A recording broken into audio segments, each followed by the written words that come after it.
My blood work results just came back today, and before touching anything, before I reconstitute a single vial or I draw a single injection, I wanted a complete picture of where my body actually is right now.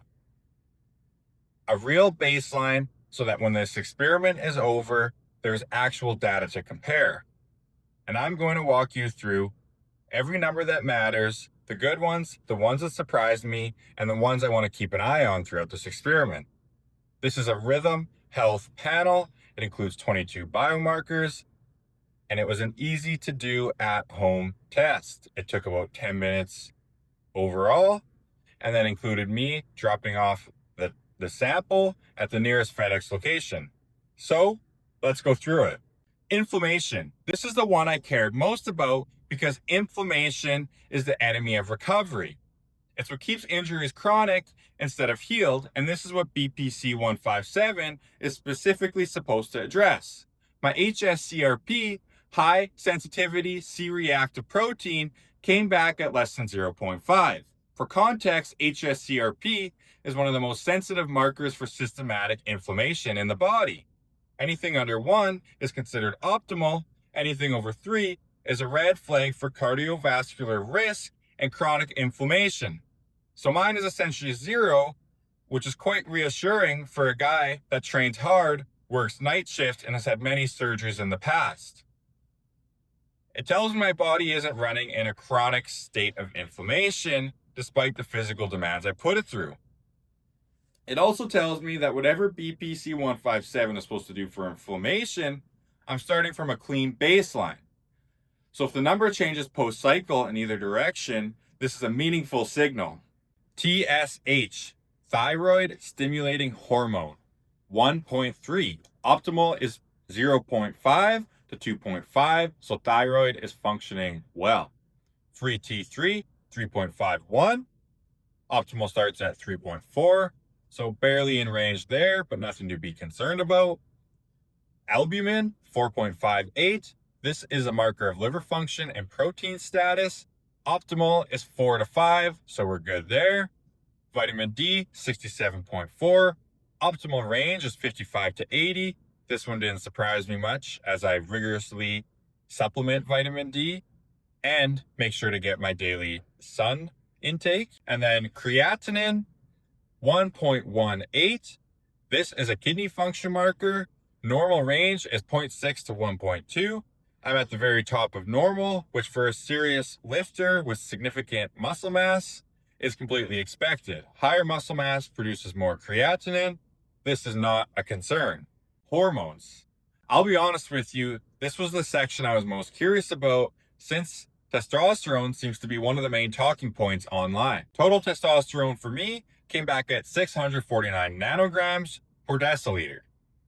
The lab range is 250 to 900, so I'm solidly within normal, but Rhythm's performance range, what they consider optimal, is 700 to 1100, so I'm sitting just below that. I'm 25 years old, my testosterone isn't low, but it's not where a 25-year-old athlete would ideally want to be either. My free testosterone is at 126.28, optimal range is 120 to 180, I'm at the lower end of optimal. Sex hormone binding globulin, 38.1. This is a protein that binds testosterone that makes it unavailable. Mine sits in the middle of the healthy range, nothing too concerning here. Estrogen, 24.5, right in the middle of the optimal range, which is 20 to 30. So the hormone picture tells me I'm healthy, but I'm not optimized from a testosterone standpoint.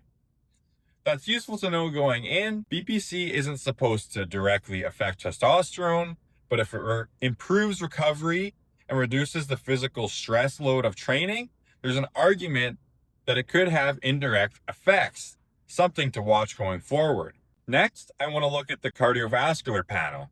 This matters because BPC-157 affects nitric oxide pathways and blood vessel formation. So I want to know where my cardiovascular baseline sits. HDL cholesterol, the good kind, came at 89.2, which is quite high. considering the optimal range starts at 56. Total cholesterol is 216. While this may sound high if you only ever heard that cholesterol should be low, but total cholesterol in isolation is almost meaningless. What matters is the ratio. My total cholesterol to HDL ratio is 2.42. Optimal is under 3. Triglycerides, 62.6. Optimal is between 35 and 90. Triglycerides to HDL ratio is 0.7. This is actually one of the best proxy markers for insulin sensitivity. Anything under 1.25 is considered optimal. ApoB 76.4. This is a marker that measures the actual number of atherogenic particles in your blood, the stuff that builds up in your arteries. Under 80 is considered good. Remnant cholesterol 12.51. The concerning threshold here is above 20. Honestly, the cardiovascular picture is strong. I'm not going to pretend otherwise. Now, the one I want to talk about honestly, ferritin.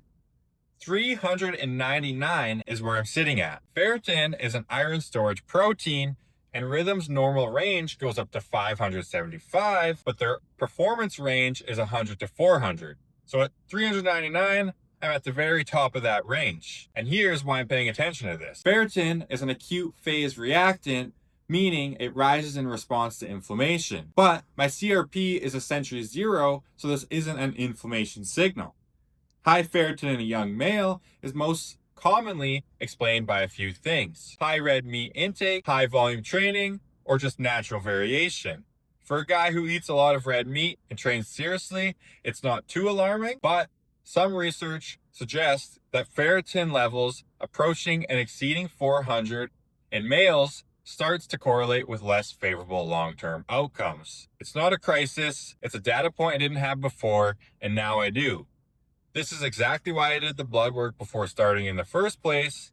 If my ferritin is 399 going in and it's a 450 coming out, I want to know that. If it stays the same or drops, I also want to know that too. I'm not going to stop this experiment because of this number, but I am definitely going to pay close attention to this. So here's what the full picture tells me. I'm a healthy 25-year-old with strong cardiovascular markers, essentially 0 systematic inflammation, solid thyroid and metabolic function, and testosterone that's normal but not completely optimized. It's actually a really interesting baseline for this experiment. Because I don't have raging inflammation for BPC-157 to fix, I'm not starting from a compromised position, which means if I feel a difference, if my knee feels better, if my recovery improves, I have less joint pain, it means it's happening against a pretty clean background. That makes the signal cleaner. The markers I'll be watching closely post-cycle are HSCRP, did inflammation change at all? Ferritin, did storage for iron shift? Testosterone, any movement up or down? And then the creatinine, is kidney function staying stable? Everything else I expect to stay roughly the same. BPC-157 isn't supposed to radically alter cardiovascular markers or thyroid function. The vials haven't arrived yet, but when they do, the cycle starts.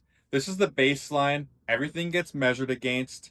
That's the whole point of doing this properly. Not just vibes, not just feelings, actual numbers before and actual numbers after. Next video is going to cover how I found my vendor, because that process took weeks and most people get it completely wrong. The peptide market is full of garbage, and I'll show you exactly how I navigated it. No sponsors, no agenda, just the data.